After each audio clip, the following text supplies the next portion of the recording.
سرکار پاک صلی اللہ علیہ وسلم کو یہ بتایا گیا سو برزخ میں کیا، جو گناہ کرتے ہیں کبیرہ گناہ کے مرتکب مسلمان بھی اگر ان کو عذاب ہوگا۔ سرکار پاک صلی اللہ علیہ وسلم دیکھیں ایک مقام پہ کچھ لوگ ہیں ان کو جو ہے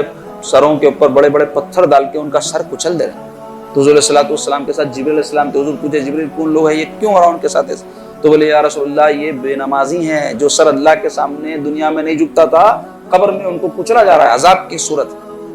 اب آپ بولیں گے جسم نہیں عذاب کیسا ہو رہا، تو اس کو ایک مثال سے سمجھو۔ علماء بولے عذاب ہونے کے لیے جسم ضروری نہیں ہے، جسم کے ساتھ ہوا تو بہت زیادہ ہوتا، لیکن کئی چیزیں سوان روح بنتی۔ جیسے آپ دیکھو خواب میں کئی موقعوں پر آپ نے ہر ایک کو پڑھا ہوگا خواب، کبھی آپ خواب میں کوئی اچھی چیز دیکھے تو آپ کیسا خوش ہو جاتے، خواب میں ایسی کوئی تکلیف دہ چیز دیکھتے، یا خواب میں کچھ واقعہ ہوتا آپ کے ساتھ کوئی مار رہا کوئی پیچھے آ رہا ہیبت کھا کے کیسا اٹھتے، یا خواب میں جو ہے آپ کو کوئی گزن پہنچتی یا مار لگتا تو اٹھے بعد بھی اس کی تکلیف کیسا محسوس کرتے، حالانکہ آپ کا جسم گھر میں پڑا ہوا ہے، کوئی مارا بول کے آپ کو خواب پڑا اٹھے تو مار لگا ایسا درد ہوتا، بہت زیادہ نہیں ہوتا ہوں گا لیکن ہوتا نہیں ہوتا، یا خواب میں کوئی آپ کے ساتھ کچھ زیادتی کر رہا بلکہ خیالات تو چیخ مار کے لوگ اٹھتے نہیں کیا ہوا، ارے خواب خطرناک خواب دیکھا میں ڈرا نہیں، ارے تمہارا جسم تو یہی ہے مزے میں اے سی میں سو رہے نا پیچھے کہیں ہوا، تو روح کے ساتھ واقعہ گزرا تو اس کا اثر محسوس کرا جسم۔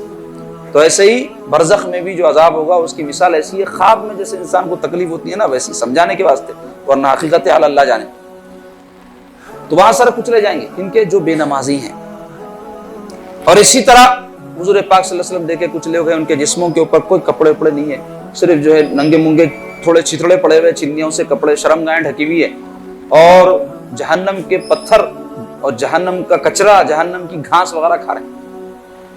تو حضور پوچھے جبریل علیہ السلام سے کون لوگ ہیں یہ بدبخت کیوں ایسا کر رہے ہیں؟ تو جبریل علیہ السلام بولے یا رسول اللہ یہ وہ لوگ ہیں جو صاحب نصاب تھے، زکوٰۃ ان پر واجب ہوتی تھی، اللہ کی راہ میں نہیں دیتے تھے اور وہ دینے کا مال کھا جاتے تھے، تو دینے کی چیز نہیں دیتے تھے تو آج نہیں کھانے کی چیز ان کو کھلائی جائے گی، عذاب کی صورت ہے، مثالی صورت بولتے ہیں۔ تو اب جہنم کا عذاب تو بڑا سخت ہے، بہت سخت ہے، یہ خبر کے عذاب کی بات ہو رہی۔ اسی طرح زنا کرنے والوں کو دیکھے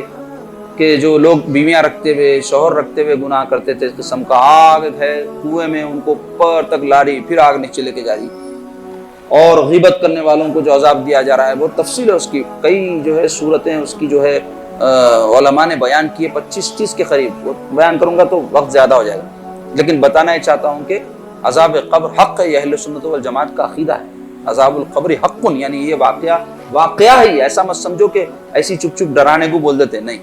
اور کئی واقعات دیکھنے میں آتے لوگ گزرے ہیں اس کے اوپر، آج بھی ہم دیکھتے ہیں نا کئی خبریں کھلے تو جو ہے قبر صحیح سالم حالت میں رہتی، کفن کو دھکا نہ لگتا، تو یہ ایک صورت ہے اس کی اچھی۔ اور کئی خبروں میں دیکھتے سانپ آئے ہیں بچھو آئے ہیں، کبھی نظر بھی نہیں آتے، تو لوگ بولتے سانپ نہیں تھے خبر میں، بچھو نہیں تھے، اور بولتے خبر میں سانپ رہتا بچھو رہتا، کہاں ہے ہی نہیں نا۔ تو علماء بولے اگر ظاہراً نظر نہیں آ رہا تو تمہاری روح کے اندر رہتا ہو، پھر وہی خواب کی مثال دی ہے، خواب میں تمہارے کو سانپ بچھو کاٹتا، کہاں رہتا کیا تمہارے جسم میں، لیکن کیسا اس کی تکلیف محسوس کرتے، تو ویسے ہی قبر کے عذاب میں بھی ہوتا۔ تو یہ برزخ کا بھی حضور کو دیدار کروایا گیا، زیارت سرکار اس کی بھی کرے،